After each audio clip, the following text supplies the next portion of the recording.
So this module is about high-performance programming. We're going to look at some tools and some best practices and what we need to do in order to get high performance in our programs. Before I start, I want to acknowledge some help I've gotten. I've turned to the Intel courseware site for academic users for some slides that I've been using, and I've also gotten some slides and videos actually from Erik Hagersten at the Uppsala University. So thank you all for this support. So parallel application performance is all about execution time. That's really the important thing here, execution time. There are some derivations from execution time. We talk about throughput, which is about the number of, most cases, number of floating point operations per second, or utilization, which is how busy the CPUs are. And when we want to do performance analysis, we want to know who did what for how long and why and so on. So if this is sort of the execution time for each core of a program somehow, you would like to break it down. So this tells you sort of what core, how long each core executed the program, but that's not enough information. We need to break that down into more detailed information as much as possible. And this could be phases like this graph shown here, or any kind of detailed information about what takes time in your program if you want to improve it. So here is what this module is all about. It's broken down in several pieces here. So we're first going to talk about metrics. The metrics we want to measure and how we measure them. Next part is about finding hotspots and data races and the tools that you want to use to do that.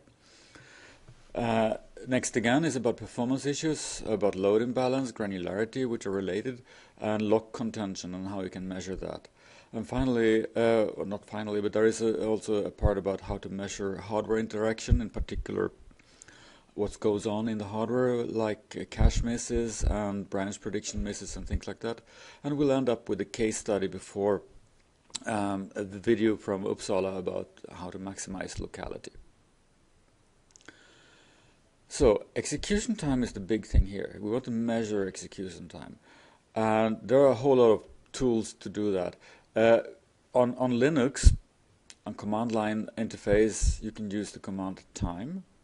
So you run the program preceded by the keyword time, like this.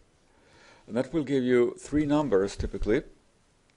It will give you the wall clock time, also called real here. So this is the time it takes, the real time it takes to execute a program. So in this case, it's 0 minutes, 8 seconds, and 8.925 seconds, right? Then you have the time spent in user mode, and this is the aggregate sort of CPU time in user mode. Aggregate CPU time. Okay, so this time is larger than the real time. How is that possible?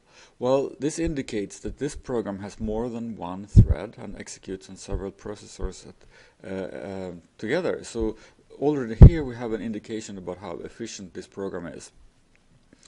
So we use 12.3 seconds CPU time aggregate in user mode. And then the system time here is the time spent in system mode. That is in the operating system. This is also aggregate time. Okay? So real time, the real part here is the wall clock time. User is the user mode time aggregated over all CPUs participating in the program. And sys is the system mode time aggregated over all the CPUs takes part here. Goal here is to have a user mode time which is close to the real time times the number of cores, and system time which is close to 0. Okay, if we want to have a little bit more detailed performance information on execution time, what do? Well, you can put timestamps in your code.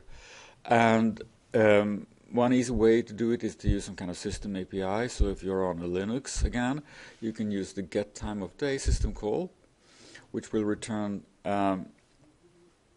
a structure with the number of seconds and number of microseconds, and typically what you want to do is to encapsulate that maybe in some kind of function, and then you can use that to get, so here we have a function that returns the number of microseconds, and this is the number of microseconds since some predetermined time in the past.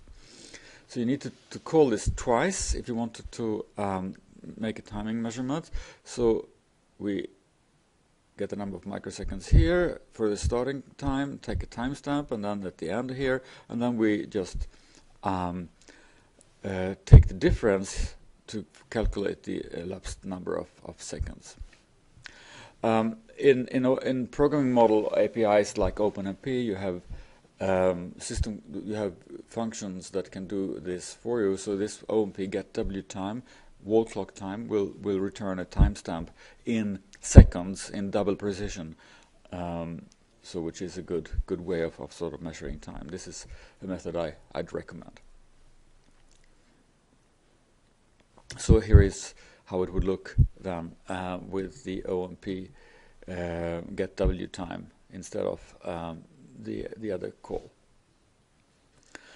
Okay, once we have the execution time, we can derive some other metrics, for instance, speed up. So speed up indicates how much faster a parallel application runs for different core counts. So this is a quite useful metric for parallel programs because it's a tangible measure of how the program scales. However, it assumes that all the cores that participate in the program are sort of equal. They are symmetric, so that when you add another core, you add an equal amount of processing power as the previous cores had. But in most cases, in PCs and so, this is and most servers, this is more or less the case. So the definition of speedup is that you take the serial execution time, and that should be the best serial program that you have, and then you divide it with the parallel execution time, which is smaller, hopefully, and then you get how much faster your parallel program is than the serial time. So for instance, if you have an application that takes 100 seconds to execute serially and 20 in parallel, the speedup is 5. We differentiate between weak and strong scaling. Strong scaling is how the parallel execution time varies with a fixed total program size. And this is where the Amdahl's law rules here. So this means that the speedup is limited by the sequential part of the program. So that's called strong scaling. Otherwise we have weak scaling, and that's how parallel execution varies with fixed problem size per core, which means that when we add cores, we also increase the problem size, and this typically shows a higher speedup than strong scaling. So here is when Gustafson's law rules. In most cases in this course we talk about strong scaling. So here is a typical speedup graph that you show. You have the number of cores, or this could be threads or whatever down below, and then you show the speedup compared to some baseline. You have to define what that baseline is. In many such diagrams you show an ideal linear speedup, which is the blue line here. In this particular graph, since the number of cores here increases not linearly but sort of exponentially, 1, 2, 4, 8, this line is not a straight line. If we would have used the log scale below on the x-axis, this would have been a straight line. So the blue line here is sort of the ideal linear speedup. Speedup is considered good when you sort of approximate that linear speedup line. It's bad when it doesn't, and particularly if it goes down like the yellow line here, then it's really a bad kind of speedup. Eventually, all speedup curves trail down. So if we go high enough in the number of cores, eventually it will either sort of approach a maximum because of Amdahl's law, or go down, which is more likely because the parallelism overhead of managing the big number of threads and cores overwhelms any benefit that you get from them. But in most cases, you would like to be in this part of the program regime. And then there are some rare cases when you can get super linear speed up, but that's typically due to when you increase the number of cores, you get a better fit of working sets in caches and so on. So to measure and report on speed up, use the fastest sequential version of the program. Use realistic and typical dataset sizes. In particular, do not use too small dataset sizes. It's difficult to measure with some kind of accuracy when execution times are very, very small. So typically you'd like to have it at least 1 second, but preferably higher. Do not take just one execution time. When you measure on a machine, you run on a machine with an operating system, and the execution time of a program can vary a lot depending on the state of the machine. When you start a program, you may have a lot of page faults the first time you run the program and whatnot. And then it also matters what other people are doing on the machine at the same time. So collect multiple runs, several, preferably 10 or something like that, and then take the median of the execution time, not the mean, because the mean will mean that in most cases you will have at least one outlier, which is far too long execution time and does not really represent the real program. And if you take the mean over those, then those outliers will affect your program or your result in a wrong way. So use the median instead. And it's also nice to use the multiplier to indicate improvement. 5 times faster is easy to understand than 400%.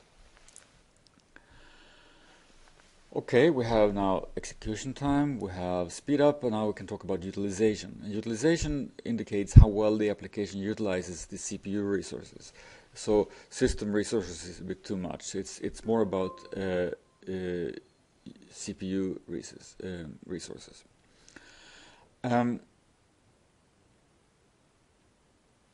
Efficiency is calculated as the speed up divided by the number of cores used, right?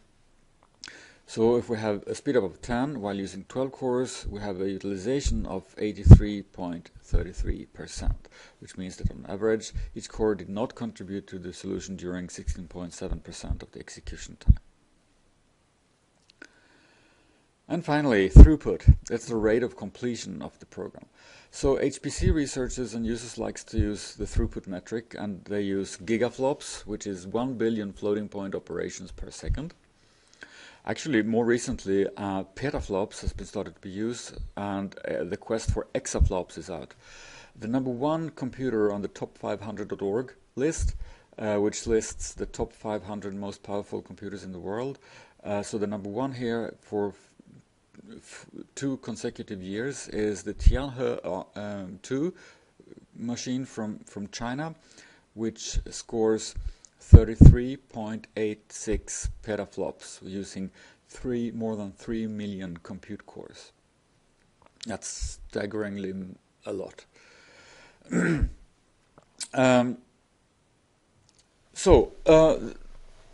calculate the number of floating point operations per second, you determine that either by looking at your algorithm or by measuring. For instance, the dynamic instruction mix. So you calculate the number of operations, floating point operations, and then the execution time divided by the execution time, and then you get the floating point operations per second. So for instance, the matrix multiply kernel here, we have 1 floating point addition here, and we have 1 floating point multiplication. All the other sort of instructions are not counted here. So it's just how fast you can execute these 2 operations sort of is a representative metric of the execution time. And the throughput here is calculated as 2 times the number of dimensions cube. You have 3 loops here with dim number of iterations. So dim to the power of 3 times 2, because there are 2 operations, and then divided by execution time. Then you can calculate the number of floating point operations on this particular program.